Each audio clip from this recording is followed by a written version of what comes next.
Moving further to Article 16, which is also part of the Doctrine of Equality under the Constitution of India. Article 16 declares that no individual shall be disqualified for or prejudiced against in any government occupation or position solely based on religious belief, ethnicity, class, gender, ancestry, birthplace, residency, or any combination of these factors. It also authorizes Parliament to enact legislations requiring residence in that union territory or state before appointment or employment in that union territory or state. So, while domicile or residency may be required for employment in a particular union territory or state, no government can actually discriminate in public employment, which means the rule is equal opportunity in public employment is to be given by the Constitution, is to be protected by the Constitution. Now, can reservation for jobs and position for the backward sections here be made a norm? Right? There are 4 exceptions to the rule of equality in public employment, and they are that the Parliament, one, can prescribe residency as a rule or as a condition for employment of appointment, and as per the Public Employment Requirement as to Residence Act of 1957, there was till this law was prevalent in 1974. In certain states, this residence requirement can be brought about. Second, the state can provide for reservation for backward classes who are not adequately represented in the state services. So, reservation in public employment is an exception to the rule under Article 16. Third, a law can provide that the incumbent of any office related to religious or denominations, institutions, or members of governing body should belong to a particular religion or to a denomination, which means it's not open employment, especially in religious and other denominations. It can be given to those members who are, in terms of a particular caste, family, and so on and so forth. So these are some things that are applicable to public temples. The state is permitted to make reservation up to 10% of its appointment in favor of economically weaker sections of the community, and that is how probably certain exceptions come into place under Article 16. Now, Article 16 has its own set of controversy, especially with the Mandal Commission Report in 1992, where in 1979, Morarji Desai government appointed the second backward classes commission under the chairmanship of Shri B.P. Mandal. And in terms of the Articles 340 of the Constitution, to investigate the conditions of socially and educationally backward sections of the community and suggest measures for their advancement. The Commission submitted its report in 1980 and identified as many as 3,743 castes as socially and educationally backward in the country. They constituted nearly 52% of the population, but this is 52% excluding SC and STs, that is scheduled caste and scheduled tribes. The Commission recommended a reservation of 27% in government jobs for these other backward classes, so that a total reservation of all SC, ST, and OBC amounts to around 50% of government employment. It was after nearly 10 years in 1990 that Shri VP Singh government declared reservation of 27% for OBCs. And in 1991, the Narasimha Rao government introduced 2 changes. One, they said preference to poorer sections among the OBCs in the 27%. This is the economic criteria adoption that was brought in. And reservation of another 10% of jobs for other economically backward sections of the community who are not covered by the existing scheme of reservation. This resulted in the most famous case called the Mandal case of 1992, wherein the scope and extent of Article 16, subclass 4, which provides for reservation of jobs for backward classes, was examined thoroughly by the Supreme Court of India. The court rejected the additional 10% reservation for other economically backward sections of the community, but constitutionally upheld the 27% reservation for OBCs with certain conditions or riders as the case may be. However, it resulted in a lot of protest called the Mandal Commission protest, because a lot of people felt that they were left out from the category of 3,743 socially and educationally backward sections of the community. So that, I think, was what was the background to Article 14, 15, and 16.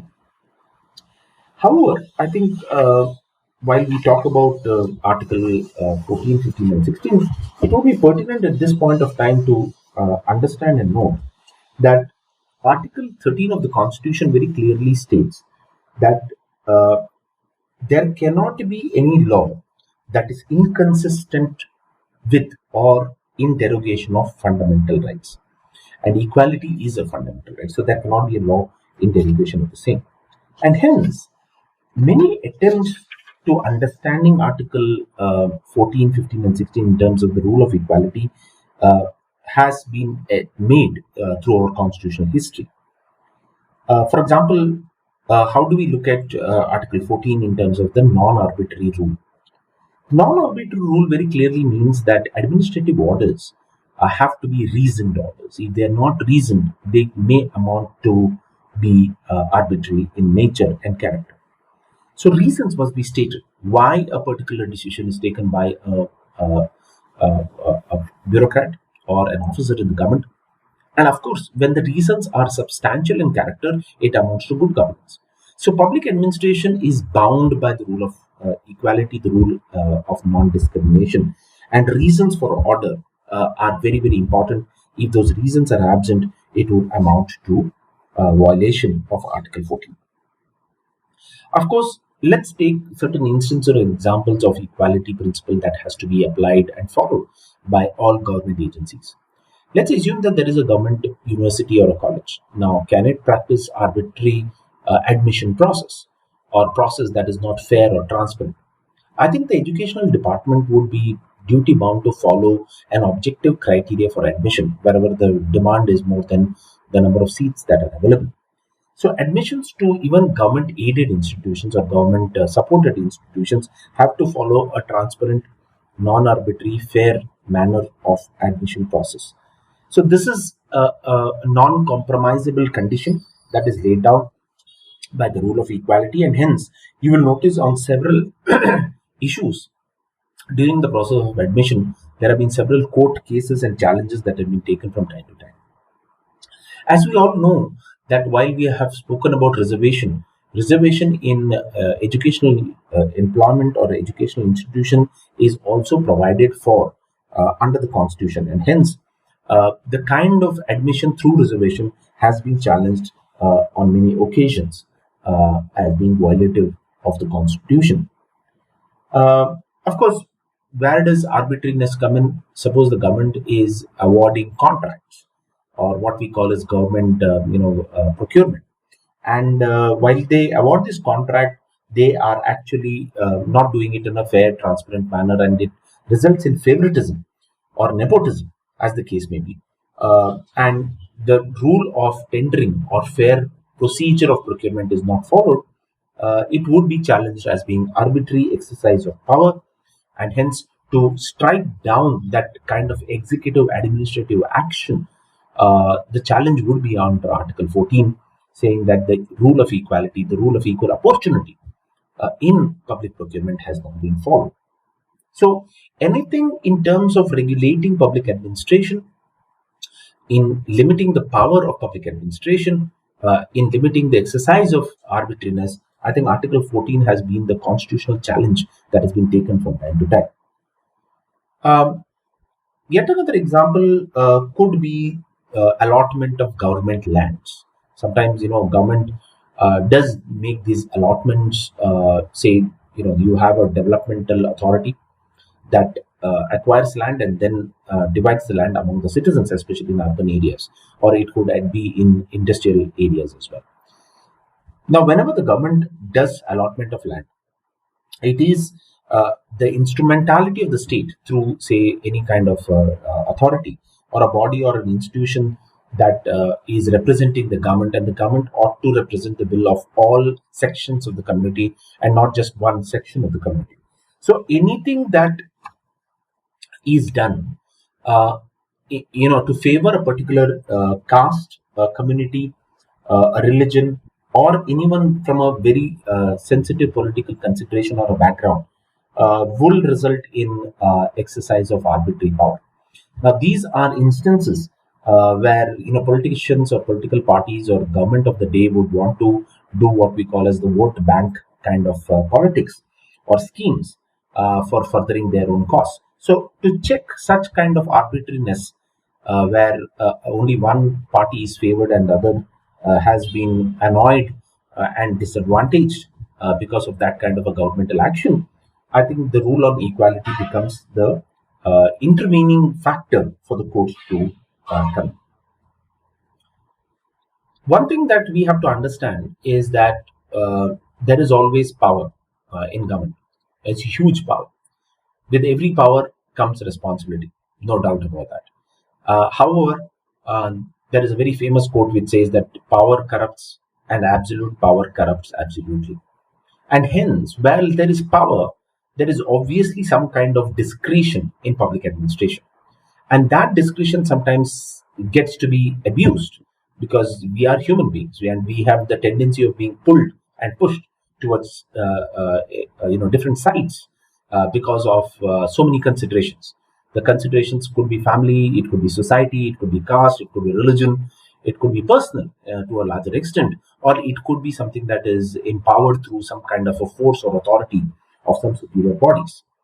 So, to check those pulls and actions, I think the rule of equality has played a very, very important factor. For example, is there a tendency of public administration to be biased? Of course, the rule of bias is a rule of public administration. It's a rule of public policy in which you are not supposed to exercise it. Now, biases can be of several kinds. It can be personal bias towards individuals. It can be subject matter bias because you think you are involved in that town, city, or village, and then you tend to have your biases. And to be honest, when there is some kind of bias, of course, it will result in maladministration. It will result in infringement of the rule of equality.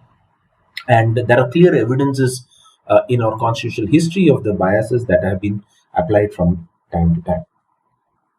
So, Article 14 does, to a larger extent, in terms of good governance, bring in what we call as the principles of natural justice. That has to be followed in public administration. So, you have to be very objective. You have to follow the natural justice principle in your administrative action, ensuring good governance, and anything that you do in contravention of the principles of natural justice would be alleged to be in a malified manner, not bona fide. Bona fide means in a good faith, a malified means in bad faith. And hence, the rule of equality very closely touches what we call as the doctrine of fairness and the doctrine of good faith. So, you should not only, act fairly, you must actually, behave in a manner that ought to be fair. So, it is not fairness in terms of just the substantive nature of the order. You must also procedurally be fair. So, fairness has two components: the actual fairness and the procedural fairness. And hence, good faith is a principle that applies to all activities of good governmental action. And I think that's the rule that has to be applied from time to time. Why should the rule of equality have the rule of fairness and good faith? For the simple reason is that very often than not, you will notice that certain classes of citizens and communities in society tend to have special treatment sometimes.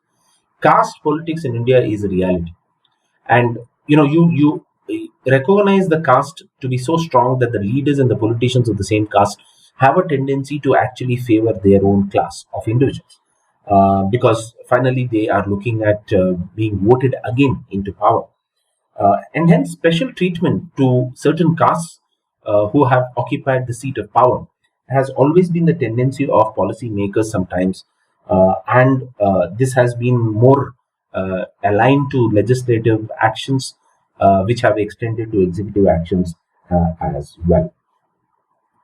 So I think the court has been a very good observant of these kinds of misuse and abuse of power, and trying to grant special status and privilege and immunities to certain kinds of individuals in the society. And that is where I think the limit has been something that has been checked by the application of Article 14 in the Constitution. There have been so many instances of arbitrary actions in the government that have been taken to the court. And you will notice that suppose you are applying for passport and you have been denied that passport without any reason, not based on any kind of rule book. Rule of law is not followed, but it is the biases of the officer that has been applied in denying you a passport. Can you challenge the same in the court of law as being violative of Article 14? The answer is absolutely yes. Similarly, I think there have been a lot of wrong actions sometimes which have been taken by so many agencies in the government, where the application of the principles of fairness, good faith, and equality have not been applied. Can all of these then result in some kind of an action as to the violation of fundamental rights? The answer should be, of course, found in Article 14. Now, let us look at privileges of resources as being granted by the government. Now, very often they're not, because there is political pressure and political, compulsions. Issues like water sometimes has been discriminated. The government actually allocates water only to certain sections in the community, certain villages, certain privileges, certain people who can afford it sometimes, or certain institutions who can actually afford it, and not give it equally to every individual as the case may be. These uses of water, you would notice, is the basic essence of life, and any discrimination on the use of water simply cannot be bared under a democratic constitutional value or principle.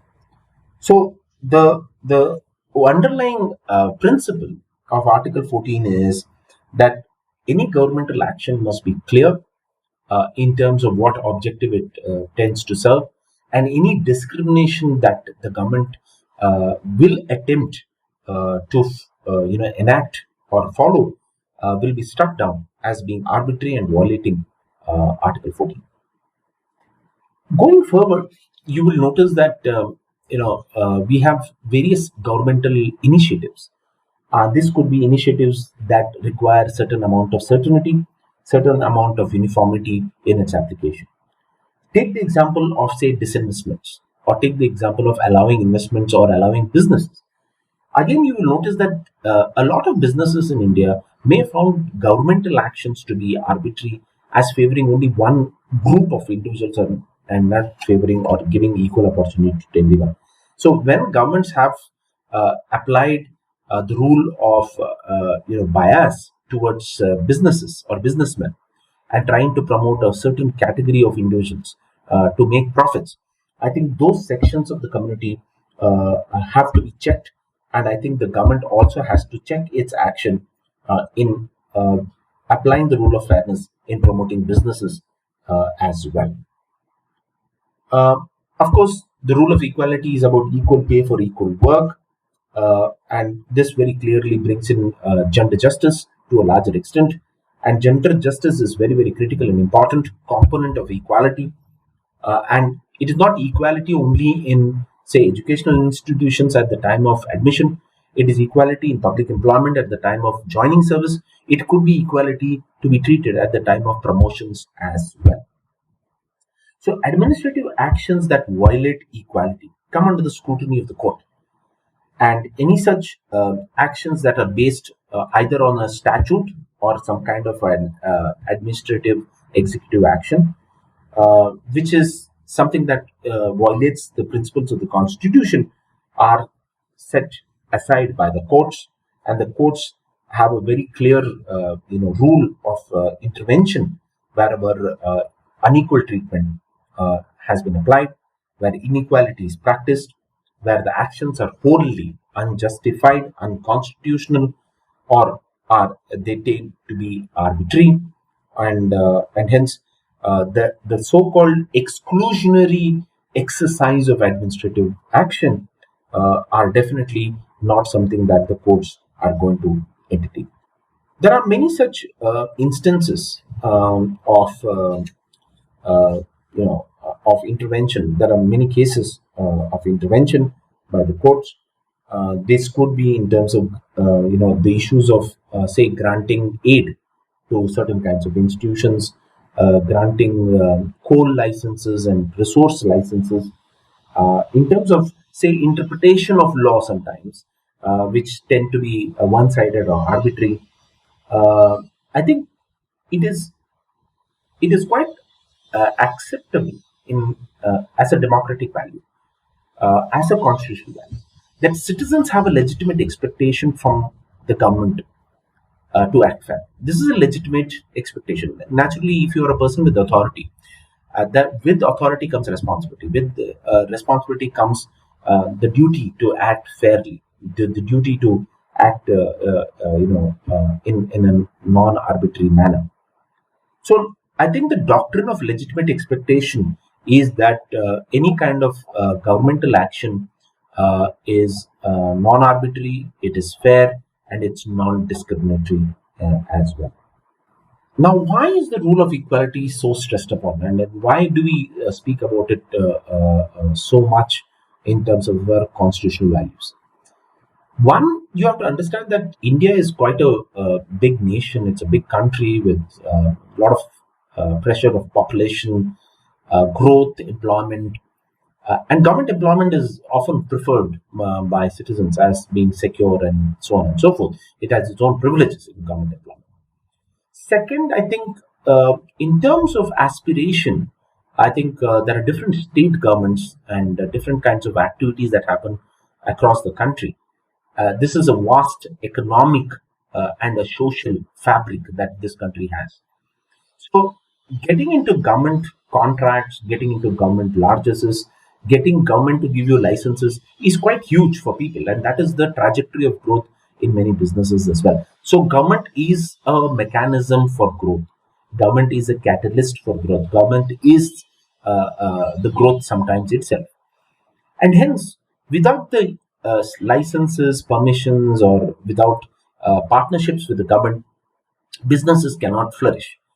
And hence, the government is not only giving you employment to citizens directly, but it is also giving businesses an opportunity to make profits, make market conditions quite suitable to the economy. And hence, it is widely common that disparity may be practiced. Disparity in terms of who to be employed, when to be employed, disparities in terms of which companies should be allocated what kind of resources.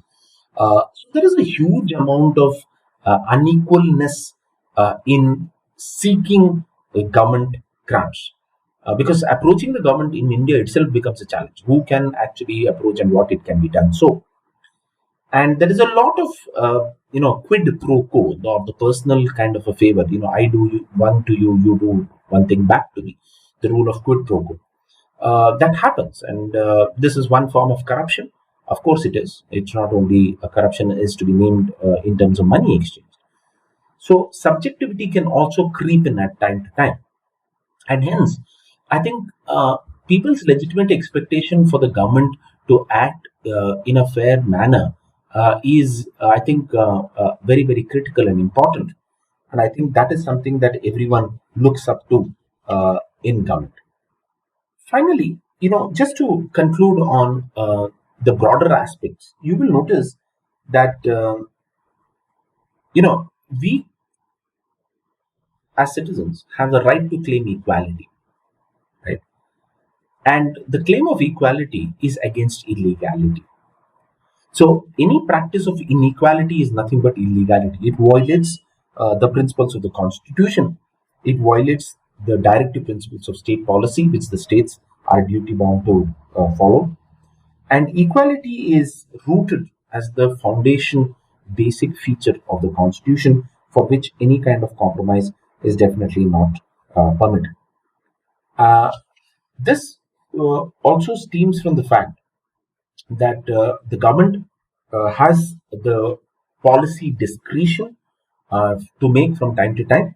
There are certain policy considerations. The government may be forced to make certain policy exemptions. For example, say tax exemptions, sometimes it has to be made for a certain section of the community, so on and so forth. So there are those kinds of parameters that can be justified, obviously, as the exceptions to equality, because again, we must accept that the rule of equality is not an absolute rule. Exceptions are apparently not only recognized in the Constitution but also can be justified as reasonable exceptions or reasonable classifications, as the case may be. However, the term here reasonable then becomes very important. If there is a public policy justification for that kind of reasonable classification, then the courts may probably allow you to deviate from the absolute rule of equality whenever it is found necessary and whenever it is found intelligible to do so in terms of our practices. So, intelligible differentia, this is the rule of law. Intelligible differentia can be practiced to make the distinction in terms of the classification, right? If you have an intelligible differential treatment to be given to a group of individuals, within that group you want to divide and classify them, then with proper public policy consideration, it can still be done so. So that also has been merited through various cases that have been pronounced by the court from time to time. Looking at Article 16 of the Constitution of India, one will understand that the rule of equality, which is basically laid down by Article 14, is extended to Article 16 of the Constitution as well. However, in Article 16, it is specifically of equality of opportunity in public employment. The term equal opportunity, in public employment is quite subjective in nature and can differ in terms of its interpretation. And one would notice that it is the duty of the state, while it tries to ensure equality, to remove any forms of discrimination that may exist, so as to create equal opportunity, not only to the backward sections of the community, but also to every person who may be seeking public employment. However, Article 16 has been referred to as this article that talks about affirmative action, which means that the state must owe and do positive obligation. They must use Article 16 to render social justice. They must provide for some kind of a quota, some kind of a benefit to a particular section which is considered backward or maybe a minority group. And through affirmative action in public employment, elevation of the backwardness and to protect the interests of minorities, Article 16 can be used by the state. And hence, Article 16 sometimes is also called as positive discrimination. But the word discrimination is definitely not definitely positive in any other sense. So you will notice that whenever Article 16 is used, it is used for some kind of an affirmative action in providing for some kind of reservation in public employment. Of course, the state in India is a great opportunity for public employment. So a lot of people look up to the state services for many reasons, because there is security of tenure, there is doctrine of pleasure under the Constitution of India. You can only be removed by the rule of law, and the state provides opportunities and employment in various sections of governance and public administration. But that's not all. I think Constitution and the provisions of Article 16 apply to even public sector undertakings, which are government companies and government corporations. So government post is usually some kind of a preferred position for many youth in the country. And I think it is the duty of the government to make suitable conditions of employment so as to achieve the purpose of the constitutional mandate. Now, public employment, friends, is not just public employment. We have to understand that it is also public service. This is often something that is lost in terms of the loyalty to the state. Public service actually means that you're not a government servant, but you're a public servant. And this means that, of course, when you are going to be taken by the state, you have to fulfill certain minimum educational qualifications required for that given post. Maybe certain kinds of posts would require physical fitnesses. They may require mental stability or a certain sense of moral integrity that has to be stated and proved before you are inducted to public employment. And also, public employment may differ in terms of its terms and conditions. So it's not going to be uniform. Central public employment will be slightly on a different term and condition. State may differ from state to state. And also in terms of the period of employment. For example, in certain states, the superannuation is at 58, It has now been extended to 60. In certain states, it's been extended to 62. Whereas central government employees may have 65 and so on and so forth. For example, judges of the Supreme Court retire at 65, judges of the High Court retire at 62. So these are differential, employment terms that may exist in public employment. So you're not talking of equality of those terms and conditions, but you should get equal opportunity. And I think that is specifically what Article 16 speaks about. Interestingly, while this clause was applicable in judgments like the Indra Swani versus Union of India case, it's a Supreme Court judgment of 1993, it was confined only to initial appointments. And that's what the court said, that you cannot have reservation in the matters of promotion. However, you notice that today such kind of reservations have been extended, and that has become a matter of Article 16. And please note, Article 16 can be invoked for issues like salary, when we say equal pay for equal work, has been invoked for leave, provident fund, gratuity, and other purposes, which definitely look at the term equality in its larger context. There are many cases that have been decided under Article 16. However, you should notice that there is a positive obligation on the state that it cannot discriminate between two individuals or two classes of individuals on the basis of caste. Caste cannot or should be the sole criteria of public employment, religion, sex, birth, color, etc. And I think to a larger extent, the Constitution also provides for what we call as the compassionate employment. Remember, while the Constitution does not say so, the Constitution has been used to seek compassionate employment. And you will notice that if a person who is in public service or who is as a public servant dies during service, compassionate employment is generally provided to a member of the family. However, please note whether compassionate employment can be claimed as a matter of right. The answer is no, it cannot be. And hence the rules and conditions of public employment will be extended to compassionate employment as well. I think coming to the different cases or different case studies in which this has been done, most cases of government employment have been taken as challenged under Article 16, including issues of voluntary retirement schemes that have been promoted by certain entities of the government from time to time. So, voluntary retirement scheme is quite an interesting thing that happened in the 1990s, where to reduce the number of people and the final pay burden of the state, a lot of people were given this offer to retire on their own by giving a golden handshake. And who is entitled to the VRS is a matter of rule. Sometimes it's a matter of discretion. And where equality has not been applied, they had challenged the same before the court of law, and the court had to actually look into the matter as well. Can Article 16 be invoked in matters of transfers of public servants? The answer is yes. It has been often used because very often than not, the rules of transfer are not adhered to. Transfers are generally taken as a punitive action against officers, especially to with ulterior motives. Hence, Article 16 has been used because equality means rule of law, and I think that rule of law has to be followed in all sections of the community. Article 16 has also been used for determining seniority, because that I think is the very important element of getting very decorated positions in government. So the decision on seniority list, on promotions and seniorities, all have been taken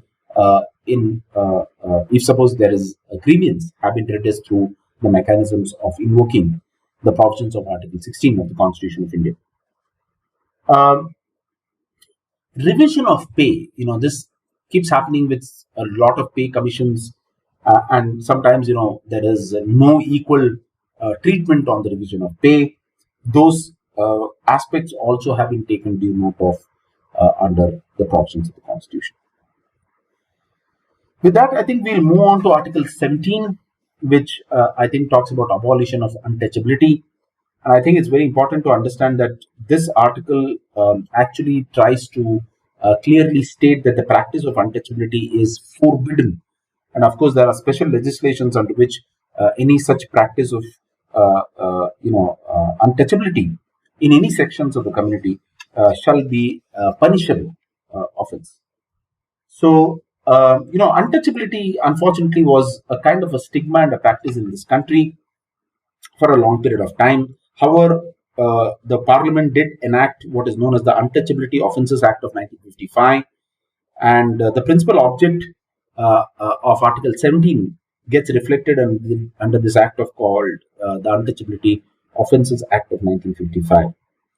So untouchability created what we call as the social disabilities, because untouchability meant that a section of the community had to be segregated from another section. To a larger extent, there was social boycott. There were two different water well that had to be used, and this was nothing but one form of caste discrimination in the country. So the conditions of living of untouchables during some of the early days were very pathetic. They were denied with a lot of basic civil liberties and civil rights. And I think the constitutional recognition of the ban on the practice of untouchability becomes very, very important message of social equity and equality in the country. Why I say social equity is because I think it is important that resources like water are equitably given to all sections of the community, irrespective of their caste, creed, or culture. So that I think becomes the central point and theme of the rule on untouchability. What is important is that please note that the practice of untouchability is an offense not only of the state or state entities. It is an offense that can be also committed by a private citizen or private individual. And hence, this law under Article 17 that says the practice of untouchability is forbidden applies to private individuals as well. So, I think that's what Section 17 is. Everyone, irrespective of his caste, race, creed, or place of birth, has every reason to be treated equally before the law and has every reason to claim equal protection of the law. Now, I think the Constitution, through Article 17, does very clearly send this message that when it comes to morality, when it comes to health or public order, I think everyone has the right as a citizen of India to be treated equally. So your race, your color of the skin, your ethnicity, your origin, your backwardness, you being a tribal, doesn't matter, right? So equality then becomes a very important element of the provisions of law. Moving on to Article 18 of the Constitution of India, which talks about abolition of title, I think you will notice that no citizen of India shall accept any title from any foreign state except with the previous sanction of the government of India. And no title, not being military or academic distinction, shall be conferred by the state. No person who is a citizen of India while he holds any office, accept without the consent of the president any title from any foreign state. No person holding any office of profit or trust under the state shall, without the consent of the president, accept any present, emolument, or gift from any foreign state. So, abolition of title is also very, very important. But however, please note, you will notice that the government of India comes up with different kinds of awards like Bharat Ratna, Padma Vibhushan, Padma Bhushan, and Padma Shri. These are called the national awards, and these awards are not amounting to any kind of a title within the meaning of Article 18 of the Constitution of India. This was decided in the case of Balaji Raghavan versus Union of India in the year 1996 by the Supreme Court of India. So,